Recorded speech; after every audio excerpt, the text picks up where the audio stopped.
ఏదో విధంగా వార్తల్లో నిలవడంలో కంగనా రనౌత్ సదా ముందుంటుంది. చిత్రసీమలో రాణించడమే కాదు, సోషల్ మీడియాలోనూ ఆమె తనదైన బాణి పలికిస్తూ ఉంటుంది.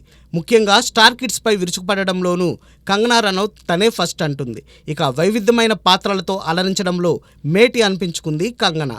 ఫ్యాషన్ సినిమాతో బెస్ట్ సపోర్టింగ్ యాక్ట్రెస్గా నేషనల్ అవార్డు పట్టేసిన కంగనాకు అవకాశాలు తలుపు తట్టాయి. అదే సమయంలో తెలుగు చిత్రం ఏక్ నిరంజన్లోనూ తలుక్కుమంది కంగనా. క్రిష్ 3 సమయంలో చిత్రదర్శకుడు రాకేష్ రోషన్, హీరో హృతిక్ రోషన్ పైనే కామెంట్స్ చేసి సంచలనం సృష్టించింది.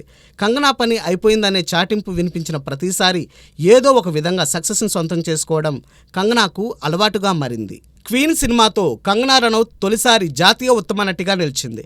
అందరూ ముక్కున వేలేసుకున్నారు. వెనువెంటనే మరుసటి ఏడాది తను వెడ్స్ మను రిటర్న్స్తో మరోమారు బెస్ట్ యాక్ట్రెస్గా నేషనల్ అవార్డును సొంతం చేసుకుంది కంగనా.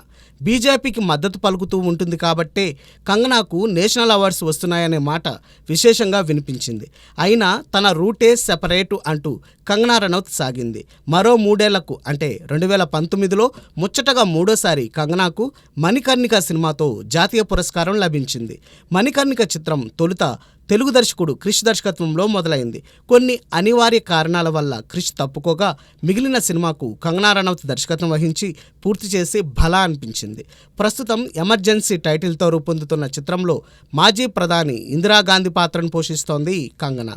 ఈ చిత్రానికి నిర్మాత, దర్శకురాలు కూడా కంగనాయే కావడం విశేషం. ఈ ఎమర్జెన్సీ సినిమా జూన్లో జనం ముందుకు రానుంది. ఇంతకు ముందు తలైవిలో జయలలిత పాత్రను ధరించి మెప్పించిన కంగనా ఇప్పుడు ఇందిరాగాంధీ పాత్రలో ఏ తీరున మెప్పిస్తుందో చూడాలని అభిమానులు ఆశిస్తున్నారు.